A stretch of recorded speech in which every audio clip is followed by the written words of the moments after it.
Hello students, आज हम लोग नेक्स्ट क्वेश्चन को देखेंगे। क्वेश्चन नंबर 6 है कि समीकरण निकाय 2x plus Y equal to 7 एवं 4x minus 3y plus 1 equal to 0 को प्रतिस्थापन विधि से हल करें। ठीक है, इसको प्रतिस्थापन विधि से हल करना है। तो प्रतिस्थापन विधि से कैसे हल किया जाता है, चलिए इसको देखते हैं। क्वेश्चन नंबर 6 को सॉल्व करते हैं।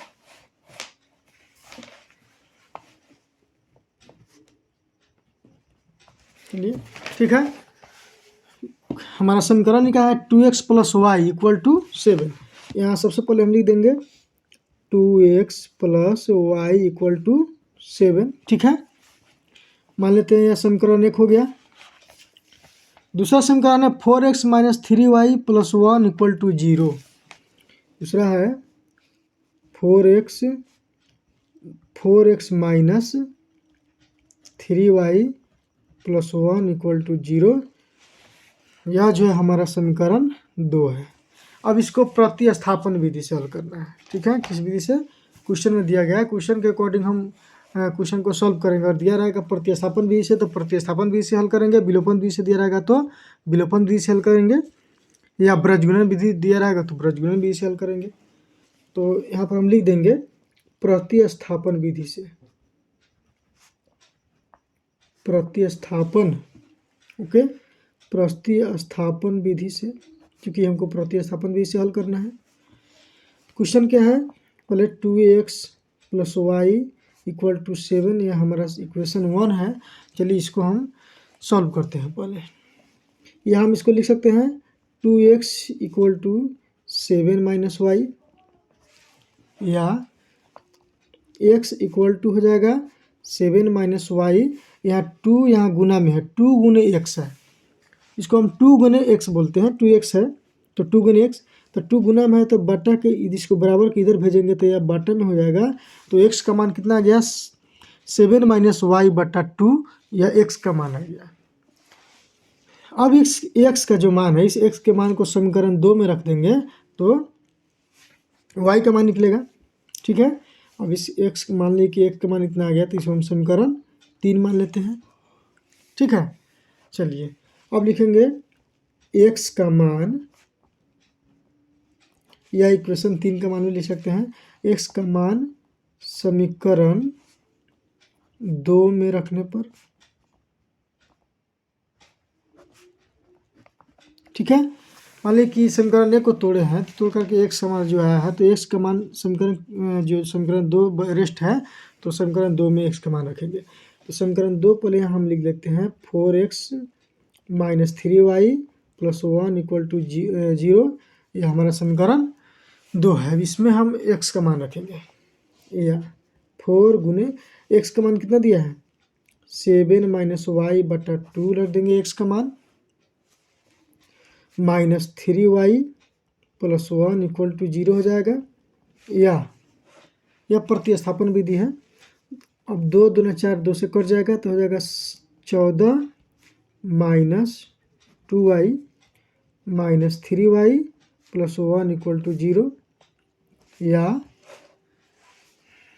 14, यहाँ माइनस माइनस प्लस हो जाएगा, 2y 3y है तो minus 5y plus 1 equal to 0 हो जाएगा, या 14 1 15 हो जाएगा, 15 माइनस 5y इक्वल टू 0, या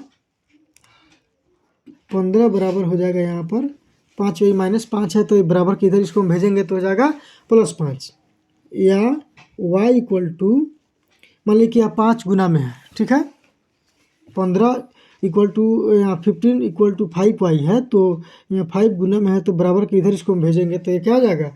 बटा हो जाएगा। तो y बराबर 15 बटा 5 हो जाएगा। ठीक है, अब इसको काट देंगे 3 से, तो y का मान कितना आ गया? 3 आ गया। अब इस y का जो मान है, y का मान यहाँ पर समीकरण 3 हम लिखे हैं, तो y का मान समीकरण 3 में रख देंगे। अब लिखेंगे y का मान,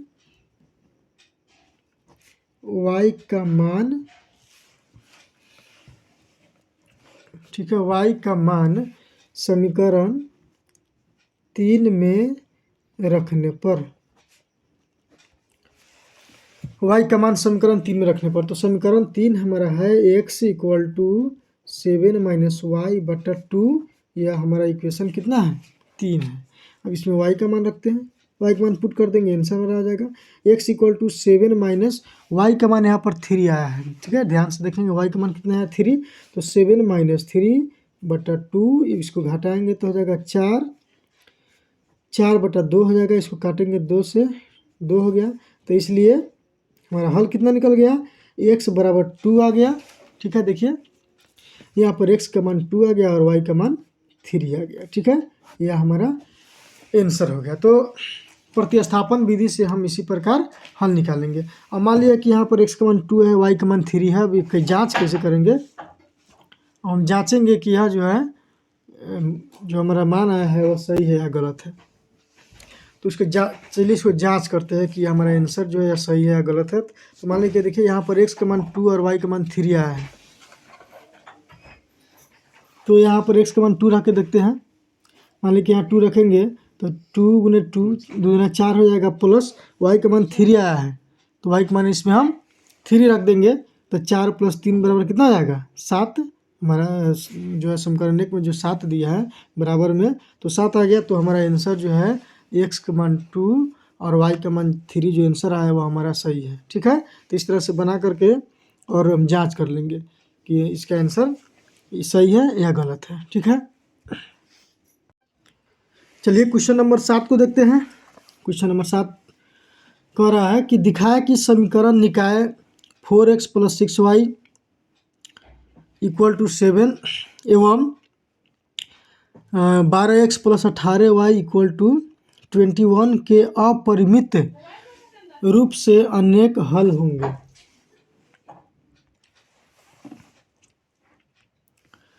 तो 12x + 18y = 21 के अपरिमित रूप से अनेक हल होंगे। ठीक है, अनेक हल होंगे, तो इसको दिखाना है कि कैसे इसका अनेक हल होंगे। ठीक है, इसको हम सॉल्व करते हैं।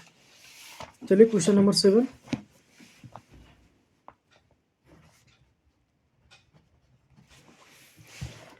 तो जो समीकरण दिया है सबसे पहले उस समीकरण को लिखेंगे। समीकरण दिया है 4x + 6y = 7 दिया है। तो इसके स्टैंडर्ड फॉर्म, सबसे पहले इसका स्टैंडर्ड फॉर्म को हम लिख देते हैं। तो इसका स्टैंडर्ड फॉर्म क्या होता है, चूँकि x + by + c = 0 होता है, तो उसके आधार पर हम यहाँ पर लिख देंगे 4x + 6y - 7 = 0। ये इसका स्टैंडर्ड फॉर्म हो गया। फिर दूसरा इक्वेशन दिया है, दूसरा इक्वेशन है 12x + 18y = 21। इसको भी हम लिख देंगे इसके स्टैंडर्ड फॉर्म में 12x + 18y - 21 = 0। इसका स्टैंडर्ड फॉर्म लिख दिए। अब इसके बाद क्या करेंगे, तो यहाँ हमारा मान लीजिए कि यह समीकरण 1 हो गया और ये हमारा समीकरण 2 हो गया।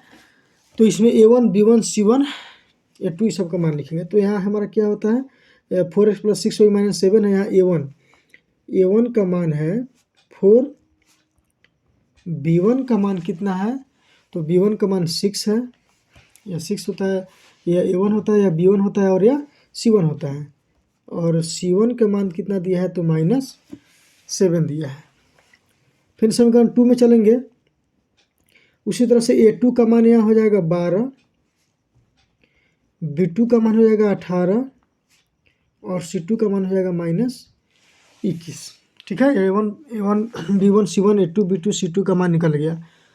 अब उसके बाद अब मान लो इसको हम जो है लिखेंगे a1 बटा a2 b1 बटा b2 तथा, ठीक है, a1 बटा a2 b1 बटा b2 तथा c1 बटा c2 को तुलना करने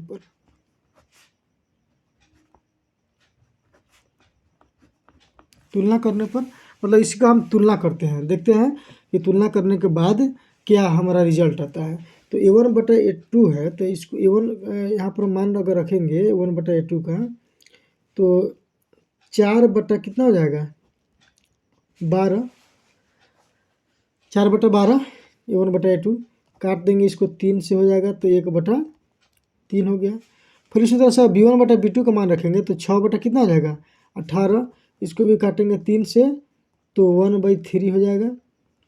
फिर यहाँ C1/C2 है, तो C1/C2 तो -7 बटा -21 हो जाएगा, इसको भी हम काट देंगे, 7 त्रिका 21 हो जाएगा, 1/3 हो गया। तो अगर हम यहाँ पर A1/A2 B1/B2 और C1/C2 का तुलना किए तो हमारा क्या निकला, यहाँ भी 1/3 है, यहाँ भी 1/3, यहाँ भी 1/3। तो चूँकि A1/A2 बराबर आ गया B1/B2, फिर बराबर आ गया C1/C2, ठीक है। चूँकि यहाँ पर A1/A2 बराबर B1/B2 बराबर C1/C2, यहाँ तीनों बराबर आ गया। तो जब तीनों बराबर आता है तो क्या होता है, इसका अपरिमित रूप से अनेक हल होगा। अतः यहाँ पर लिखेंगे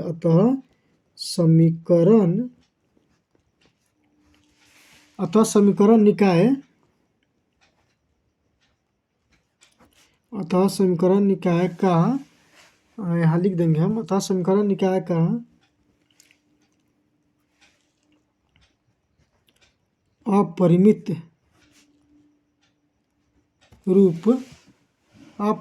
रूप से अनेक हल होंगे, ठीक है। तो अगर यहाँ पर A1/A2 सब बराबर आ जाता है तो समीकरण निकाय का क्या होता है, अपरिमित रूप से अनेक हल होता है। इसका भी नियम होता है, याद रख लेंगे कि कब अनेक हल होगा, कब अनगिनत, कब जो है कोई हल नहीं होगा और कब अद्वितीय हल होगा। इसको भी थोड़ा सा देख यहाँ पर हम समझाते हैं आप लोगों को, ठीक है। तो समझ लीजिए, अगर A1/A2, ठीक है, A1/A2 बराबर नहीं हो B1/B2 के, ठीक है। अगर A1/A2 not equal to B1/B2 हो तो इसका जो है अद्वितीय हल होता है, अद्वितीय हल होगा, ठीक है। इसको समझ लीजिए, यह भी बहुत ही इम्पोर्टेंट है। अद्वितीय हल का मतलब, इसका मतलब केवल एक हल होगा, अर्थात x और y का मान निकलेगा, इसमें अद्वितीय हल होगा।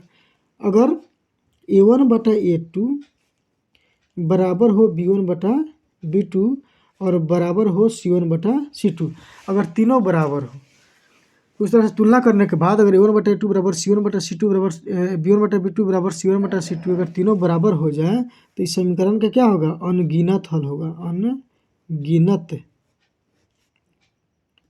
हल होगा, ठीक है। अगर तीनों बराबर आ जाए तो क्या होगा, अनगिनत हल हो जाएगा। एक और कंडीशन होता है, A1/A2 बराबर B1/B2 और यहाँ पर बराबर नहीं हो C1/C2, ठीक है। यहाँ पर A1/A2 बराबर हो जाएगा B1/B2, लेकिन बराबर नहीं होगा C1/C2 का, तो इसका कोई हल नहीं होगा, कोई हल नहीं होगा। इस तरह से अगर समीकरण का मान जो है आ जाए तो इसका कोई हल नहीं होगा। तो इस तीनों कंडीशन को भी आप लोग याद कर लेंगे अच्छा से। तीनों कंडीशन में किसी को मान लें कि अगर क्वेश्चन आ जाए कि सिद्ध करके बताइए कि इसके इस समीकरण निकाय का अद्वितीय हल है, तो अद्वितीय हल होने का शर्त क्या है, यह शर्त है A1/A2 is not equal to B1/B2। अगर कोई हल नहीं होगा, अगर क्वेश्चन आ जाए तो उसका शर्त है A1/A2 equal to B1/B2 is not equal to C1/C2। तो तीनों में से कोई भी शर्त आएगा तो हम इस आधार पर जो है उसको बना सकते हैं, ठीक है। कोई ज़रूरी नहीं है कि अनगिनत हल होगा, इसमें हम बनाए हैं अनगिनत हल, ठीक है, अपरिमित से अनेक हल है। तो इसको तो हम बना दिए। अगर मान लिया कि इस टाइप का और इस टाइप का अगर क्वेश्चन आ जाए तो हम इसको इस तरह से हल कर देंगे। चलिए अब नेक्स्ट क्वेश्चन को देखते हैं। नेक्स्ट क्वेश्चन क्या कर रहा है, क्वेश्चन नंबर 8 है इसमें कि द्विघात समीकरण 4x² - 5x + 3 इक्वल टू 0 के मूलों की प्रकृति ज्ञात करना है। प्रकृति, नेचर, ठीक है। इसका नेचर क्या है, प्रकृति क्या है। तो चलिए प्रकृति कैसे ज्ञात होता है बतलाते हैं आपको। मूलों की प्रकृति कैसे ज्ञात किया जाता है इसको देखेंगे हम लोग। क्वेश्चन नंबर 8 है।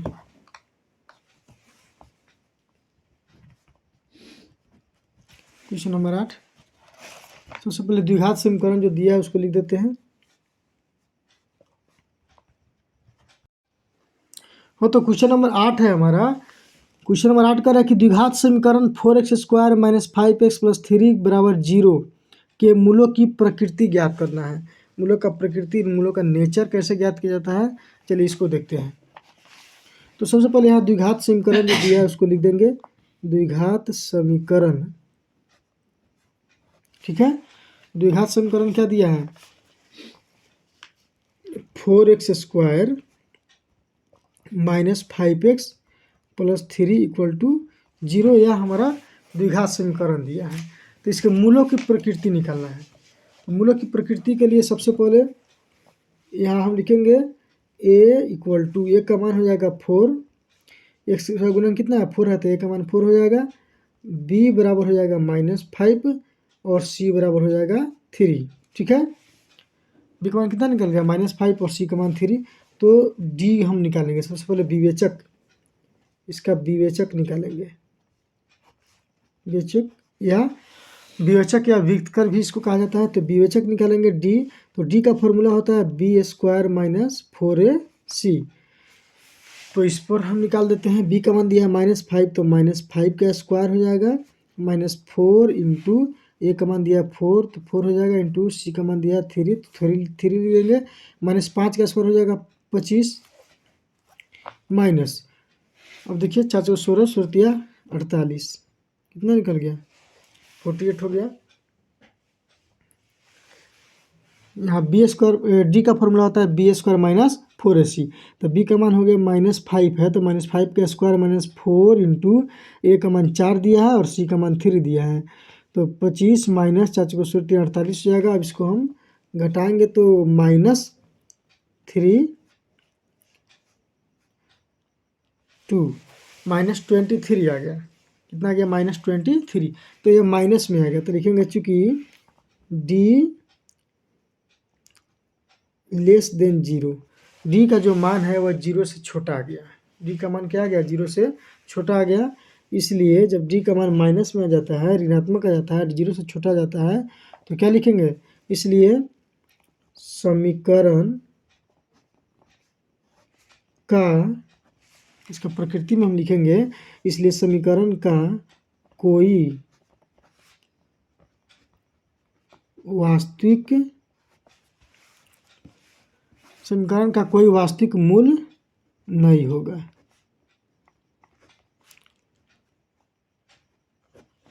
ठीक है। डी निकालने के बाद यहाँ पर अगर डी 0 से छोटा आ जाए तो लिखेंगे समीकरण, इसलिए समीकरण का कोई वास्तविक मूल नहीं होगा। यही प्रकृति निकालना था, इसका प्रकृति निकल गया। ठीक है। अगर डी का मान 0 से बड़ा आता तो हम लिखते कि समीकरण का जो है वास्तविक और असमान मूल होगा। ठीक है। इसका भी तीन कंडीशन होता है, इसको भी समझने का यहाँ पर 3 कंडीशन होता है। थोड़ा सा इसको भी देख लेते हैं। अगर d का मान 0 से बड़ा आ जाए, ठीक है, d का मान क्या आ जाए 0 से बड़ा, मतलब प्लस में आ जाए 2 3 4 1 2, ये 0 से अगर बड़ा आ जाए तो इसका जो है वास्तविक और असमान मूल होता है। क्या होता है, वास्तविक और असमान मूल्य। ठीक है। अगर d का मान 0 से बड़ा आ जाए तो इसका वास्तविक और असमान मूल्य होगा। अगर d का मान 0 के बराबर आ जाए तो क्या हो जाएगा, उसका जो मूल होगा वास्तविक और समान, वास्तविक और समान मूल होगा। अगर d का मान 0 से छोटा आ जाए, d का मान 0 से छोटा आ जाए तो क्या होगा, कोई वास्तविक मूल, कोई वास्तविक मूल नहीं होगा। तो इसका भी 3 जो है शर्त होता है, 3 गो शर्त होता है इसका, कि अगर द्विघात समीकरण का प्रकृति इस तरह से अगर क्वेश्चन पूछेगा द्विघात समीकरण का प्रकृति निकालिए तो इस तीनों कंडीशन पर देखेंगे। अगर d का मान 0 से बड़ा आ जाएगा तो वास्तविक और असमान मूल होगा, d का मान 0 के बराबर आएगा तो वास्तविक और समान मूल हो जाएगा, अगर d का मान 0 से छोटा आ जाएगा तो कोई वास्तविक मूल नहीं होगा। इस तरह से मूलों की प्रकृति ज्ञात कर लेंगे। ठीक है, तो चलिए अगला क्वेश्चन देखते हैं। Question number 9। क्वेश्चन नंबर 9 करा कि दो धन पूर्ण संख्याओं का योग 27 है एवं उनका गुणनफल 182 है, तो संख्या ज्ञात करें। यहाँ दो धन पूर्ण संख्या है। चलिए इसको हम सॉल्व करते हैं क्वेश्चन नंबर 9 को। दो धन पूर्ण संख्या जिसका योगफल 27 दिया है, योग जो दिया है 27, तो यहाँ मानेंगे माना कि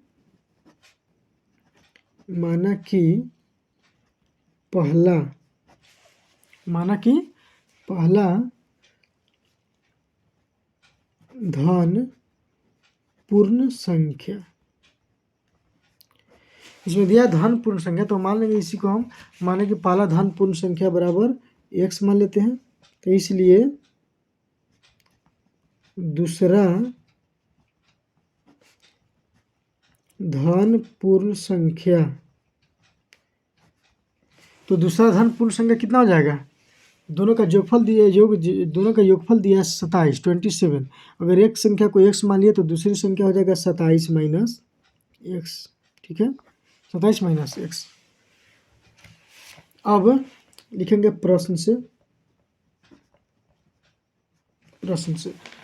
प्रश्न से कह रहा है कि दोनों का गुणनफल कितना दिया है 182, तो दोनों को गुना करेंगे x गुने 27 माइनस x इक्वल टू 182। अब यहाँ x के मान निकालेंगे या गुना करेंगे, हो जाएगा 27x minus x square equal to 182, या इसको हम लिख सकते हैं minus x square minus 27x plus है तो यहाँ पर माइनस 182 इक्वल टू 0। अब यहाँ से माइनस कॉमन निकालेंगे तो x square plus 27x plus 182 equal to 0 हो जाएगा, या x square plus 27x plus 182 equal to 0। यहाँ माइनस है तो यहाँ 0 हो जाएगा। अब इसका गुणनखंड करेंगे, हमारा इक्वेशन आ गया x square plus 27x plus 182 equal to 0। अब इसका गुणनखंड करेंगे तब जाकर के हल निकलेगा। तो गुणनखंड किस तरह किया जाता है, गुणनखंड करने के लिए सबसे पहले यहाँ इसमें शुरू में और लास्ट में, शुरू वाला से और लास्ट वाला से सब गुना किया जाता है। गुना करेंगे, मन में ही गुना कर लेंगे, और बीच वाला को ऐसे तोड़ा जाता है कि गुना करने पर 182 आ जाए और जोड़ने पर या घटाने पर 27 आ जाए। ठीक है, तो इस तरह से हम सेट करेंगे कि गुना करने पर कितना आ जाए 182 और जोड़ने पर या घटाने पर 27 आ जाए। तो मान लीजिए कि कौन सा संख्या यहाँ पर रखने, सबसे पहले एक्स स्क्वायर है तो एक्स स्क्वायर तो लिख देंगे। ठीक है, इसको जो कहते हुए लिख देंगे। अब इसको तोड़ेंगे, 27 को तोड़ेंगे हम। तो इसको तोड़ने के लिए यहाँ पर एक सटीक मेथड क्या होता है, तो यहाँ दो इसका गुणनखंड कर देते हैं। तो 2 से लगेगा, 2 9 18, 2 कम 2। ठीक है, अब 7 से लगेगा, 13 से 91, 13 से। तो अब देखिए, अब इसको ऐसे सेट करेंगे कि हम जोड़ने पर 27 आ जाए, गुना करने में तो 182 आएगा क्योंकि इसका एक गुणनखंड है। अब इसको सेट करेंगे कि जोड़ने पर यहाँ प्लस है तो जोड़ने पर 27 आना चाहिए। तो मान लीजिए 7 दूनी 14, तो 14 और 13 जोड़ेंगे तो कितना आ जाएगा, 27 हो जाएगा। 14 13 27। तो इसको हम इस तरह लिख देंगे 14x plus 13x plus 182 equal to 0। ठीक है, इसको जोड़ेंगे तो 27 आ गया, गुना करने पर 182 आ जाएगा। इसमें से कॉमन निकालेंगे तो x प्लस 14 हो जाएगा, प्लस 13 कॉमन निकाल देंगे तो x प्लस 14 इक्वल टू 0। यहाँ 13 कॉमन का मतलब है 13 कॉमन निकाल दिया, 13 से 13 में भाग देंगे तो x बचेगा, फिर यहाँ 13 से भाग देंगे तो यहाँ पर 14 हो जाएगा। या यहाँ दोनों जो है सेम आना चाहिए, तो x plus 14 into x plus 13 equal to 0 हो जाएगा।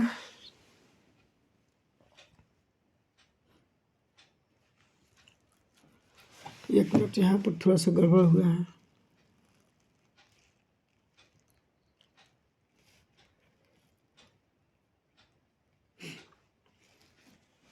थोड़ा सा यहाँ देख लेते हैं। यहाँ 27x minus x square equal to 182 है, तो यहाँ माइनस एक्स स्क्वायर यहाँ प्लस 27 हो जाएगा।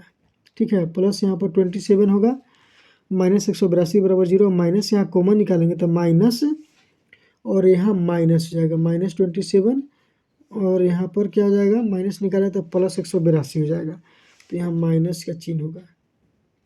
ठीक है, क्या होगा, माइनस का चिन्ह होगा। यहाँ प्लस होगा तो दोनों में माइनस, यहाँ भी माइनस और यहाँ भी माइनस होगा। ठीक है, अब जोड़ेंगे तो 27 आ जाएगा, या गुना करने पर भी यहाँ पर प्लस हो जाएगा, तो यहाँ पर -14 होगा। फिर यहाँ -13 कॉमन निकलेगा तो x -14 हो जाएगा। ठीक है, देख लेते हैं। तो x -14 और यहाँ पर x माइनस कितना हो गया 13 बराबर 0, या x -14 इक्वल टू 0, या x इक्वल टू हो गया 14, x मान 13 निकल गया। फिर 14, फिर x -13 इक्वल टू 0 करेंगे तो x बराबर हो जाएगा 13। तो किसी भी संख्या को हम ले सकते हैं। मान लीजिए अगर 14 को हम लेते हैं, 14 दोनों धनात्मक ही आ गया, तो धनात्मक में तो किसी भी को 14 को या 13 को, दोनों में से हम किसी को ले सकते हैं। अगर ऋणात्मक होता तो लिखते कि ऋणात्मक मान संभव नहीं है, तो यहाँ पर हम लिखेंगे इसलिए पहली संख्या। ठीक है, तो इसलिए पहली संख्या मान लीजिए कि 14 हो गया हमारा, 14 आया, तो पहली संख्या कितना हो गया 14। तो दूसरी संख्या हो जाएगा 27 - 14, क्योंकि यहाँ पर 27 - x की है, तो x का मान 14 आया, तो 27 - 14 इसको घटाएंगे तो 13 आ जाएगा। ये आंसर हो गया। या अगर पहली संख्या हम यहाँ पर यहाँ दो भी 14 और 13 भी आंसर हो सकता है, और 13 14 भी आंसर हो सकता है। अगर पहली